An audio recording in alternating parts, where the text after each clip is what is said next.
Money and credit, chapter 3, money and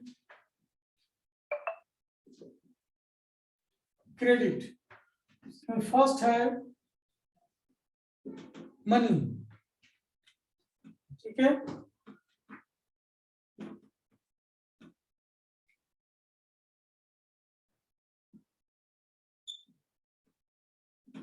money means what?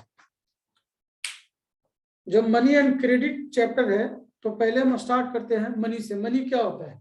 तो money is anything that act as a medium of exchange, right.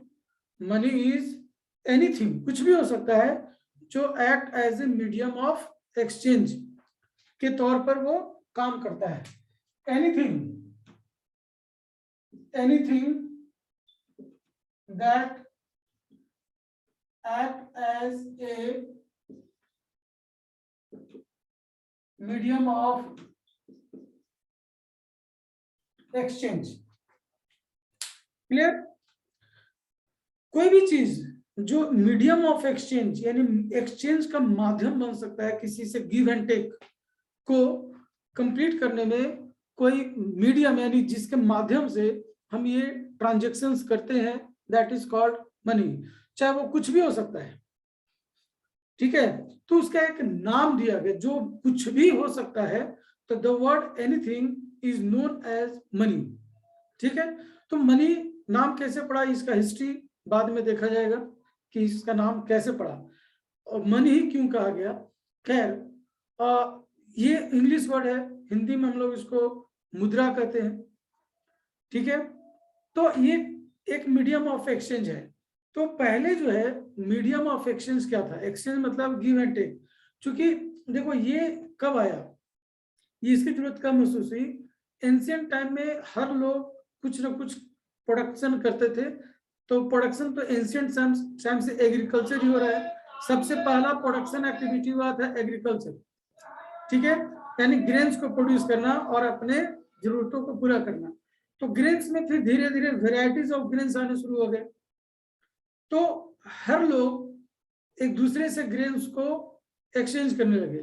तो यहां से exchange शुरू हो गया कि जो आपके पास है वो आप मुझे दो और जो मेरे पास है वो आप ले लो, जिससे आपकी जरूरत पूरी हो जाएगी और मेरी भी जरूरत पूरी हो जाएगी। धीरे धीरे number of production of things बढ़ना शुरू हुआ। सबसे पहले प्रोडक्शन एग्रीकल्चर के शुरू हुआ था, यानी ग्रेन से शुरू हुए थे। अब कौन सा ग्रेन हुआ था दैट इज अनदर मैटर, लेकिन एग्रीकल्चर ही सबसे पहले स्टार्ट हुआ था। पहले कोई मोबाइल और टेलीफोन और कुर्सी चेयर नहीं बना था। सबसे पहले फार्मिंग शुरू हुआ था, ठीक है। कुछ जानवरों का यानी एनिमल्स लोग पालते थे और एक दूसरे से एक्सचेंज करने लगे अपने जरूरत के हिसाब से। फिर ग्रेन से एक्सचेंज करने लगे। तो यहाँ से एक्सचेंज आया। धीरे धीरे नंबर ऑफ एक्सचेंज बढ़ने लगे, यानी नंबर ऑफ आइटम्स लोग ज्यादा प्रोड्यूस करने लगे। नंबर ऑफ आइटम ज्यादा प्रोड्यूस करने लगे।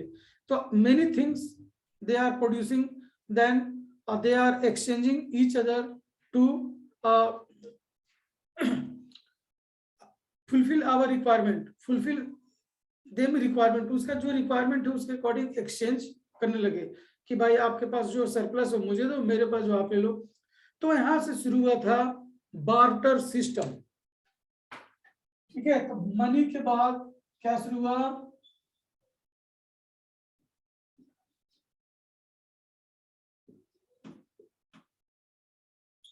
बार्टर सिस्टम शुरू हो गया, ठीक है। तो बार्टर सिस्टम में जो ये एक्सचेंज का तरीका था कि समथिंग फॉर समथिंग, किसी चीज के बदले किसी चीज को देना, this is the medium of exchange बना। तो उसका एक एग्जैक्ट फिगर नहीं था, एग्जैक्ट नेम नहीं था कि वो मीडियम क्या होगा। तो मीडियम लोगों के जरूरत के हिसाब से होना शुरू हुआ कि हमें जो जरूरत है वो हमारा मीडियम बनेगा, आपका जो जरूरत है सामान का वो आपका मीडियम ऑफ एक्सचेंज बनेगा, ठीक है।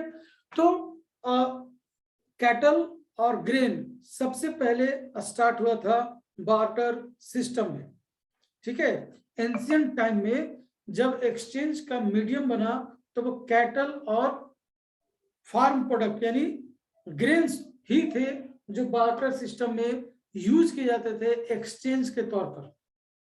ठीक है, तो बार्टर सिस्टम शुरू हुआ जब एक्सचेंज एग्जिस्टेंस में आया, तो एक्सचेंज के लिए लोग एक दूसरे के जरूरत की चीजों को अदला बदली करने लगे, तो उसे ही हम लोग कहते हैं बार्टर सिस्टम। तो बार्टर सिस्टम में एक फीचर है, वो फीचर है डबल कोइंसिडेंस। ठीक है, डबल कोइंसिडेंस।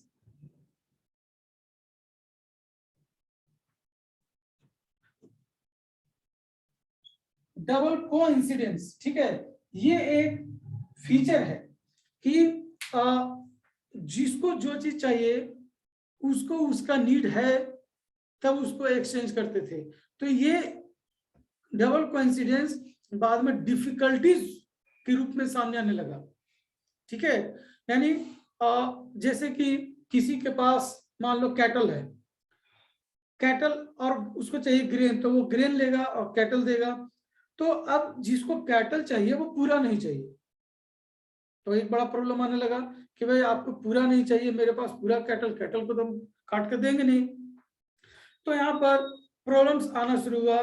तो बेसिकली बार्टर सिस्टम में 4 तरह का प्रॉब्लम आना शुरू हुआ। पहले तो हम लोग समझे, बार्टर सिस्टम क्लियर हुआ। A system when goods are directly exchange without the exchange of money. ठीक है, a system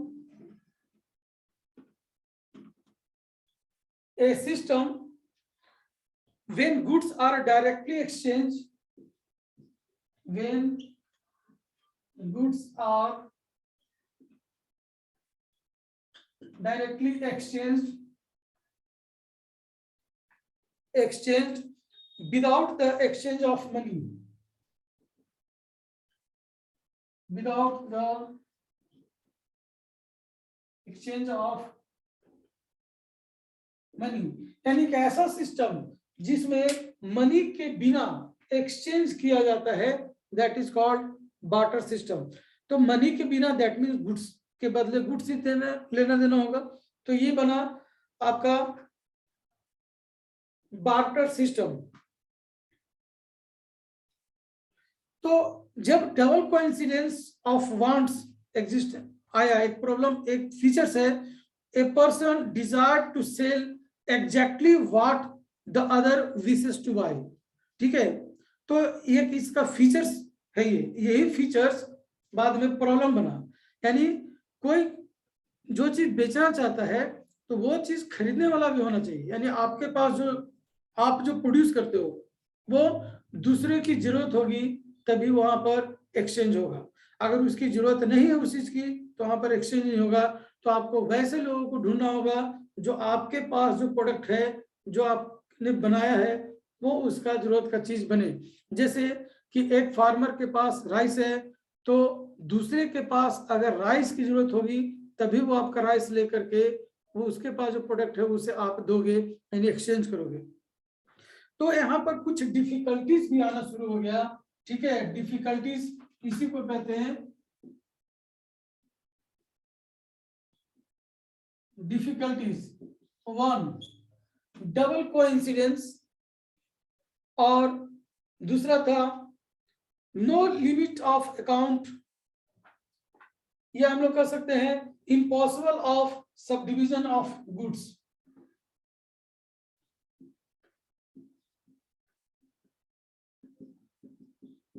impossibilities of subdivision of goods। मतलब इस केस में अगर किसी के पास ज्यादा क्वांटिटी में, जैसे कैटल के केस में ही ज्यादातर ये होते थे कि कैटल वगैरह को एक्सचेंज करते हैं तो वो आप पार्ट वाइज नहीं कर सकते। ठीक है, उसको सब डिवाइड नहीं कर सकते, एज ए होल लेना होगा, भले ही आपकी जरूरत कम हो। ठीक है, तो वहां पर impossibility of subdivision of goods बड़ा इश्यूज था, यानी एक डिफिकल्टीज थी दूसरा था lack of information about the product, third lack of information about product, product के बारे में किसी को कोई जानकारी नहीं होती थी कि आपका प्रोडक्ट जो एक्सचेंज किया जा रहा है, दोनों एक दूसरे को शक की नजर से देखते थे कि आपका प्रोडक्ट का क्या वैल्यू है, क्या क्वालिटीज है, आप खराब प्रोडक्ट दे रहे हो, मेरा प्रोडक्ट अच्छा है, ठीक है। यानी हम जो चीज दे रहे हैं वो, जैसे कोई चावल दिया राइस, तो बोला कि भाई मेरा चावल का क्वालिटी अच्छा है, मेरे पास बासमती चावल है, आपके पास नहीं है।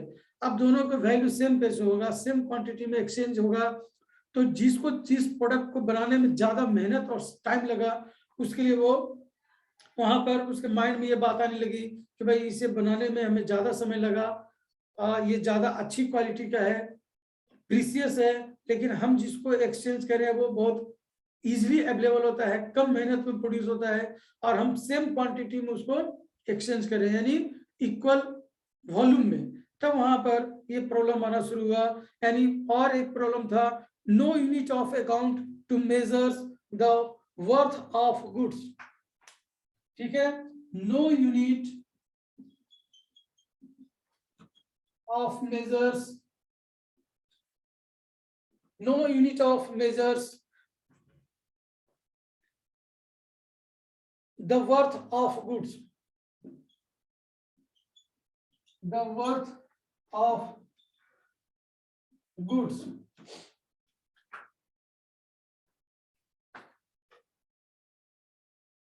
ठीक है। यानी वहां पर कोई यूनिट उसके पास नहीं था जिससे किसी प्रोडक्ट, किस जो भी चीज है यानी थिंग्स का वर्थ को मेजर कर सके कि वो उसकी क्या वर्थ है, उसकी वैल्यू कितनी है, वो कितना कीमती हो सकता है। ऐसा मेजरमेंट का कोई पैमाना नहीं था, कोई स्केल नहीं थे। ये बार्टर सिस्टम में एक डिफिकल्टीज बनकर आया, जो धीरे धीरे बार्टर सिस्टम लोगों को पसंद नहीं आने लगा। फिर वहां उसके बाद जो बार्टर सिस्टम है, उसके बाद नेक्स्ट जो चेंजेस हुए एक्सचेंज में, वो होना शुरू हुआ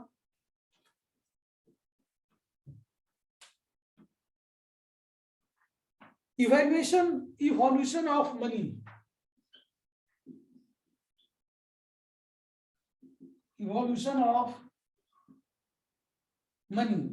तो evolution of money, not evaluation, evolution money में क्या क्या क्रांति हुए, चेंजेस कैसे हुए। बार्टर सिस्टम के बाद लोगों को महसूस हुआ कि कुछ डिफरेंट मीन्स होना चाहिए जिससे हम इक्वली मेजर कर सके अपने अपने चीजों की वैल्यू को।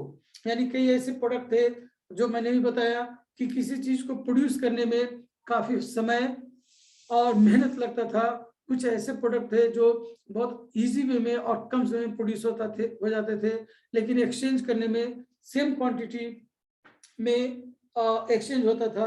तो यहाँ पर जिसका प्रीसियस चीज होते थे, ज्यादा मेहनत लगता था हार्डवर्क के थ्रू, तो वो एक्सचेंज करने में उन्हें सोचना पड़ता था कि ये तो उसके लिए बहुत गलत है कि हम ज्यादा मेहनत का चीज कम मेहनत वाले प्रोडक्ट से एक्सचेंज कर रहे हैं सेम क्वांटिटी में। तब यहाँ पर इवोल्यूशन ऑफ मनी में पहले तो बार्टर सिस्टम था, फिर गोल्ड मेटल। तो इसमें क्या क्या है, तो gold coins, metal,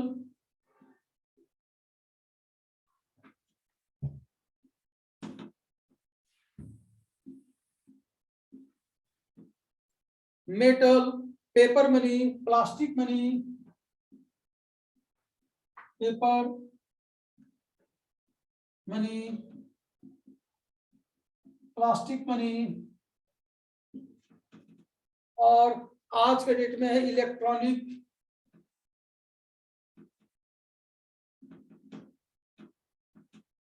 electronic money and crypto.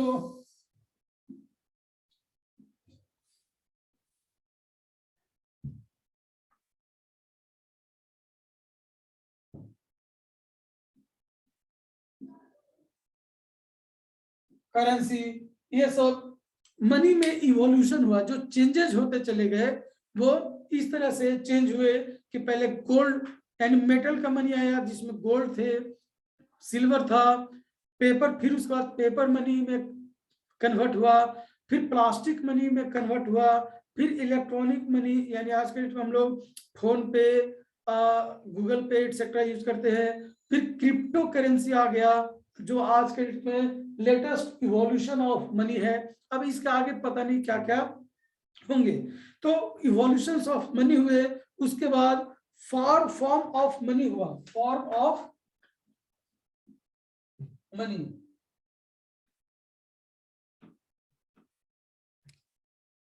फिर हुए form of money.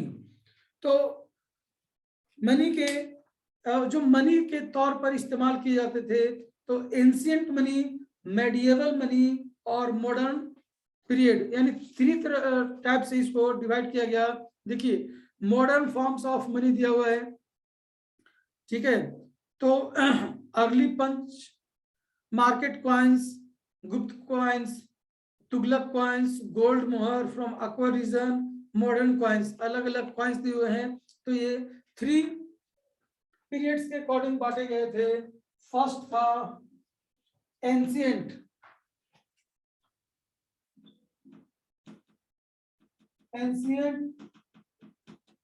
Period money, ठीक है। फिर मेडिएवल पीरियड मनी,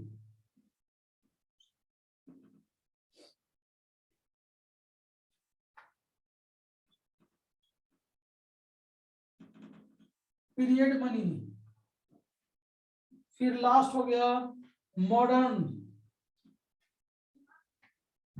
दिख रहा है सभी को?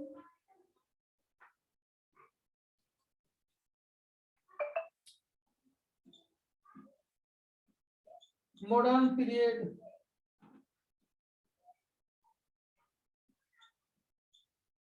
मनी। तो एंशिएंट पीरियड में क्या क्या मनी के तौर पर यूज होता था? तो goods and grains and cattle, इसमें यूज होते थे grain and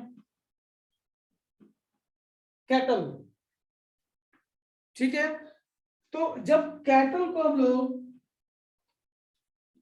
medium of exchange के तौर पर यूज करते हैं, ग्रेन्स को यूज करते हैं, तो उसका एक नाम है। कोई बता सकता है कि क्या नाम है उसका? Divya, Priyanshu, Priyanshi, Riddhi, Smriti, anyone tell me what is the name of the money used as name of money in which grains and cattle were used as exchange, medium of exchange? Anyone?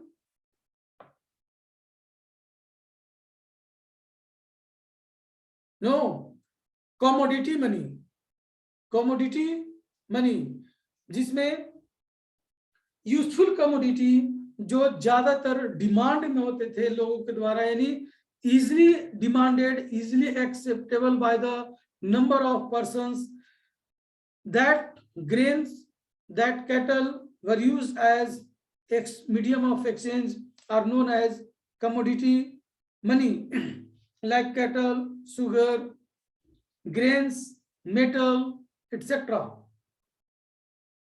Clear? तो ये एंशिएंट टाइम में होते थे। Grains and cattle को medium of exchange, that means commodity money के तौर पर use किए जाते थे। फिर आता है मेडिएवल पीरियड, जिसमें metallic coins,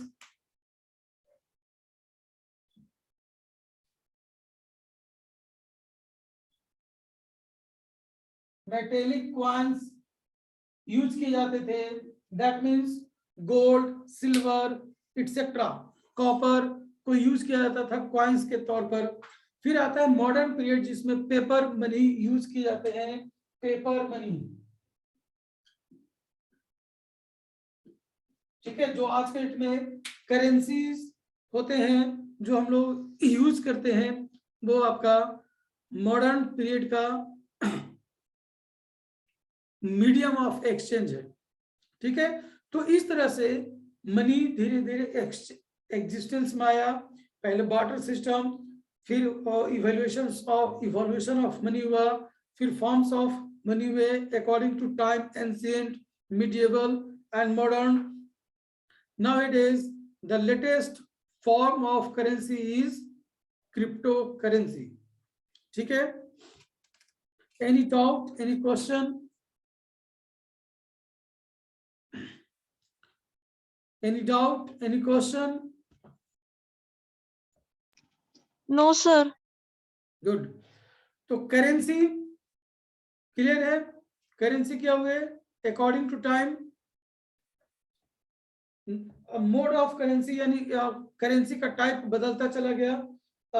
that means forms of money, grains को भी मनी के तौर पर यूज किया जाता था, कैटल को भी मनी के जैसा यूज किया जाता था. वो मनी नहीं था, मनी के जैसा. आज के डेट में जो पोजीशन मनी का है वही पोजीशन उस वक्त का जो ग्रेन्स होते हैं जो नॉर्मली सभी लोग एक्सेप्ट करते हैं, जैसे राइस एंड व्हीट. कैटल जो आसानी से, जैसे काऊ, गॉट, हेन, चिकन एटसेट्रा, जो इजी वे में लोग एक्सेप्ट करते थे उस टाइम का जो भी कैटल होगा, ठीक है, वो as a medium of exchange use किए जाते थे. फिर मेडिएवल पीरियड में metallic coins, silver, gold, copper, और आज के डेट में हमारे और आप सभी के पास तो जानते हो कि पेपर मनी होते हैं, यानी नोट, कॉइन एटसेट्रा, और digital money. That means digital money use करते हैं, जैसे आप लोग मोबाइल से पेमेंट करते हो, भीम यूपीआई, पे, फोन पे, एयरटेल बैंक, और पता नहीं क्या क्या, गूगल पे वगैरह सभी. तो ये सब आज के मॉडर्न टाइम का मीडियम ऑफ एक्सचेंज है, जिसे हम लोग मनी के नाम से जानते हैं, यानी करेंसी. ठीक है. नेक्स्ट है डिपॉजिट विद बैंक.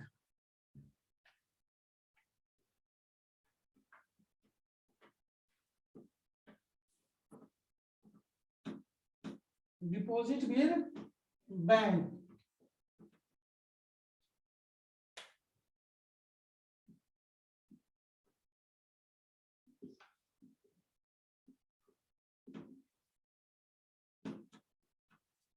बैंक्स.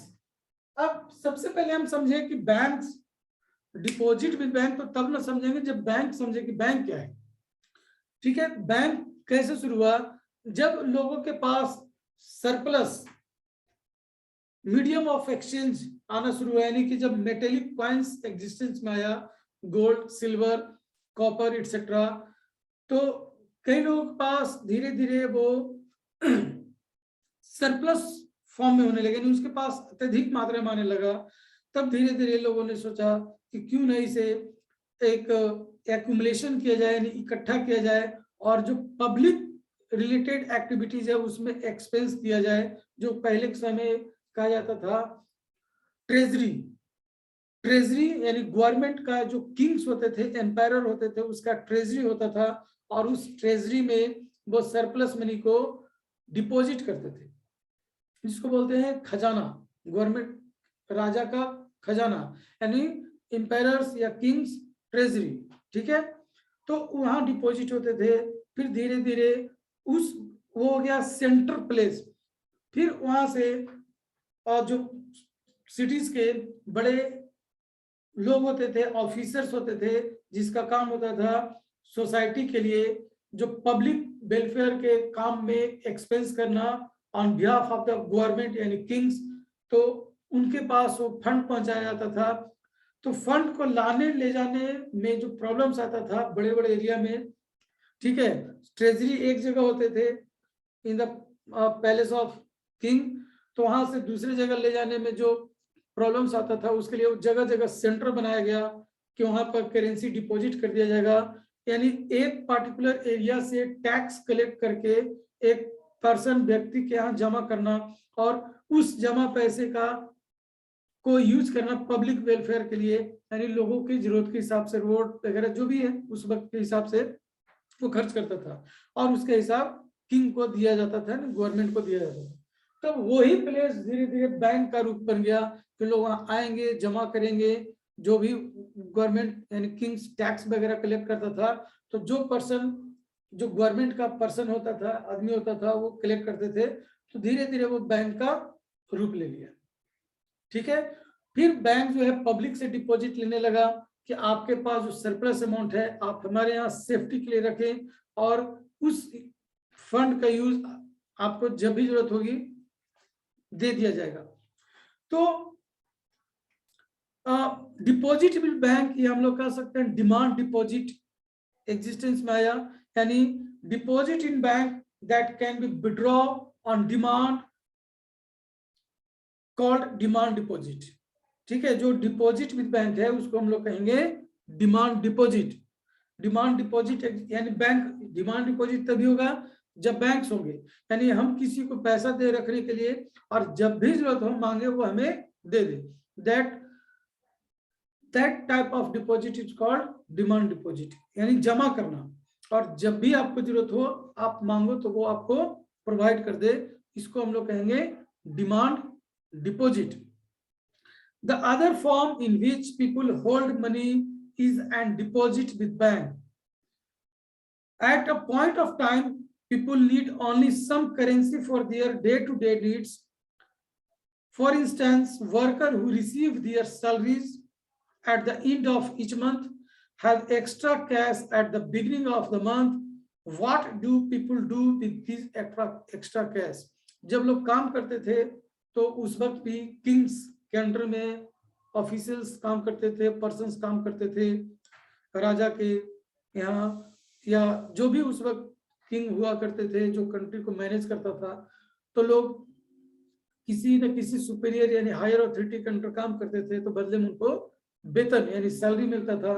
तो जब सैलरी एज ए होल पूरा का पूरा एक बार खर्च नहीं होता है, तो जो एक्सपेंसेस करने से बच जाता है वो कैसे रखा जाए, कहाँ रखा जाए। ठीक है, तो इसके लिए धीरे धीरे डिपॉजिट सिस्टम शुरू हुआ, जो एडमिनिस्ट्रेटिव तौर पर या जो पावरफुल पर्सन होते थे वहां उसको जमा किया जाता था, ताकि लोग वहां पर उसको सेफ्टी के साथ रख सके, अदरवाइज कोई उसे ले सकता है। They deposit it with the banks by opening a bank account in their name, यानी उस वक्त बैंक के नाम पर क्या था, महाजन, जो लोगों से पैसे भी डिपॉजिट के तौर पर लेते थे और लोगों को उधार भी देते थे, यानी क्रेडिट भी देते थे नीडी पर्सन को। तो वही धीरे धीरे बाद में एक बैंक का फॉर्म ले लिया, यानी उसका नाम पड़ गया bank. They deposit it with the banks by opening a bank account in their name. Bank accept the deposit and also pay an interest rate on the deposit. आज के डेट में जो बैंक है वो पहले था, functions of bank time to time change हो रहे हैं, लेकिन प्राइमरी फंक्शन बैंक का है, bank means accepting deposit from the general public and granting loan to them is called bank. कोई भी बैंक जो कमर्शियल बैंक होते हैं उसका एक ही काम है, accepting deposit from the depositors या public, general public, and granting loan to them, उनको जरूरत पड़ने पर लोन भी वो देता है। तो ऐसे इंस्टीट्यूशन, संस्था को हम लोग कहते हैं bank. Clear? The bank accept the deposit and also pay an interest. तो बैंक डिपॉजिट एक्सेप्ट करता है, तो भाई डिपॉजिट कोई करेगा तब ना, तो डिपॉजिट ज्यादा से ज्यादा आए, यानी लोग उसके यहाँ डिपॉजिट करे, अपना सरप्लस अमाउंट को, अर्निंग को वहां रखे, तो उससे वो अपने यहाँ बुलाने के लिए, अट्रैक्ट करने के लिए बैंक्स क्या करता है, इंटरेस्ट प्रोवाइड करता है कि आप हमारे यहाँ अपना सरप्लस अमाउंट को रखो, सरप्लस अर्निंग को रखो, हम उसको सिक्योरिटी देंगे, एज ए डिमांड डिपॉजिट रखेंगे, और साथ ही साथ जितना आपके पास आपका अमाउंट हमारे यहाँ रहेगा उस पर इंटरेस्ट भी देगा। ठीक है, तो इंटरेस्ट लेने के लालच में मैक्सिमम लोग अपना सरप्लस अमाउंट को बैंक में जमा करने लगे, तो उनके पास एक्यूमुलेट होने लगा फंड एक्यूमुलेट का मतलब हुआ बहुत सारे लोग जमा करने लगे, तो उनके पास ह्यूज अमाउंट जमा होने लगा, एक्यूमुलेट होने लगा, जिसका यूज वो नीडी पर्सन को, जिसको लोन चाहिए, फंड रिक्वायरमेंट ऑफ मनी होता है for their business, government also, कि गवर्नमेंट को कोई पब्लिक वेलफेयर का काम करना है, बिल्डिंग बनाना है, रोड बनाना है, एटसेट्रा, यानी कॉमन फैसिलिटीज को डेवलप करने के लिए ह्यूज कैपिटल चाहिए, मनी चाहिए, तो वो ऐसे इंस्टीट्यूशन यानी बैंक से वो ले सकता है। बदले में बैंक क्या करेगी, वो इंटरेस्ट चार्ज करेगी, यानी डिपॉजिट पर इंटरेस्ट देगी तो लोन पर इंटरेस्ट लेगी। In this way peoples money is safe with the banks and it earns as interest. People also have the provision to withdraw the money as and when they require. साथ ही साथ bank ये facility देती थी कि आपको जब भी जरूरत हो आप हमारे यहाँ से अपना जमा पैसा ले सकते हो, तो इसी को हम लोग कहते हैं demand deposit. Since the deposit in the bank's accounts can be drawn on demand, demand यानी depositors whenever demand their deposit to withdraw, the banks release this amount. This system is called demand deposit. Clear? तो demand deposit clear हुआ। तो हम लोग demand deposit को कर सकते हैं, deposit in bank that can withdraw on demand is called demand deposit, on demand by the depositors, जो बैंक में डिपॉजिट करेगा उसके डिमांड के अकॉर्डिंग। ठीक है, तो अब एक नेक्स्ट टॉपिक आता है credit. What is credit?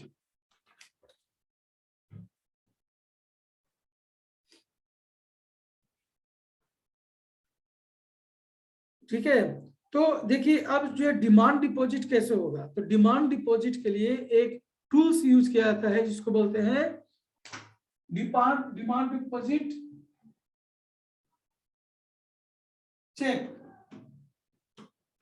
Checks.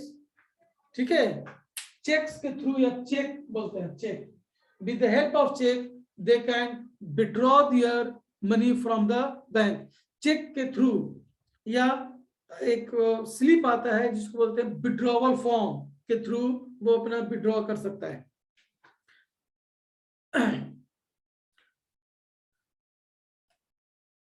तो demand deposit offer another interesting facility. वो बैंक में रखा हुआ है, किसी को पेमेंट करना है तो पेमेंट का एक तरीका है कि आप बैंक से निकाल करके फिर उसे दो। तो बैंक वालों ने इसको भी एक सुविधाजनक तरीका बनाया कि आपको किसी को पेड करना है तो आप हमारे यहाँ से ले करके फिर उसे पेड ना करो, हम एक ऐसा पेपर देते हैं ऑथराइज्ड पेपर जिस पर बैंक की अथॉरिटी होती है, परमिशन होता है कि इस पेपर पर जिस व्यक्ति का नाम और अमाउंट लिखोगे वो व्यक्ति अगर हमारे पास लेकर आएगा तो उसको उस रिटेन नंबर यानी रिटेन अमाउंट उसे पेड कर दिया जाएगा। तो इसे कहा गया चेक। ठीक है, demand deposit offer another interesting facilities. This facility which lends each the essential characteristic of money, that is medium of exchange. This is called check. For payment through check, the payer who has an account with the bank makes out a check for a specific amount. A check is a paper instruction the bank to pay a specific amount from the person's account to the persons in whose name in the check has been made. तो cheque क्या होता है, एक order होता है, order by the depositors to write the name and amount to whom they want to pay the return in the checks, that means document, and this document deposited into bank here came in front of bank's window. The bank is responsible to pay the amount and to whose name is written in checks. तो ये एक order होता है जो depositors लिखता है bank को कि बैंक हमने जिस चेक में जिसका नाम और जितना अमाउंट लिखा है आप उसे उतना पैसा मेरे अकाउंट से दे दिए। ठीक है, तो चेक क्या है, एक ऑर्डर होता है जो डिपॉजिटर बैंक को लिखता है कि आप इस चेक में जिसका नाम है और जितना अमाउंट है उतना अमाउंट उसे दे दीजिए। ठीक है, क्लियर? Any problem? देखिए यहाँ नाम लिखा हुआ है अकाउंट पे ही, एक टर्म यूज होता है अकाउंट पे ही। देखो चेक अगर ऐसे है, ठीक है, यहाँ हो गया नेम, अमाउंट, तो यहाँ पर एक क्रॉस किया रहता है, डबल क्रॉस चेक के किसी कॉर्नर में, तो उसको बोलते हैं अकाउंट पे ही, और इसमें लिख दिया जाता है बीच में एसी ऑनली। ठीक है, तो पहले चेक जो होता था अकाउंट पे ही नहीं होते थे, वो नॉर्मल होता था, तो उसको डबल क्रॉस करके, या डबल क्रॉस करने का मतलब है अकाउंट पे ही, यानी उस व्यक्ति को डायरेक्ट नहीं मिलेगा बल्कि उसके अकाउंट में ट्रांसफर होगा। आज के डेट में जितने भी चेक्स होते हैं वो ऑलरेडी प्रिंटेड होता है अकाउंट पे ही के नाम से। ठीक है, यानी किसी को पेमेंट करना है तो उस पर्सन के नाम का जो अकाउंट है उसी अकाउंट में वो डिपॉजिट होगा, वो in form of physical form में उसको पेमेंट नहीं होगा। ठीक है, देखिए आप बुक में देखोगे अकाउंट नंबर लिखा हुआ, ब्रांच कोड लिखा हुआ है, cheque number, coding used by banks, AC pay लिखा हुआ है प्रेम कुमार 50,000 ओनली। ठीक है, तो इस तरह से ये आज का पॉइंट हम यहाँ पर फिनिश करते हैं। नेक्स्ट टाइम जो है लोन एक्टिविटीज ऑफ बैंक्स बताएंगे।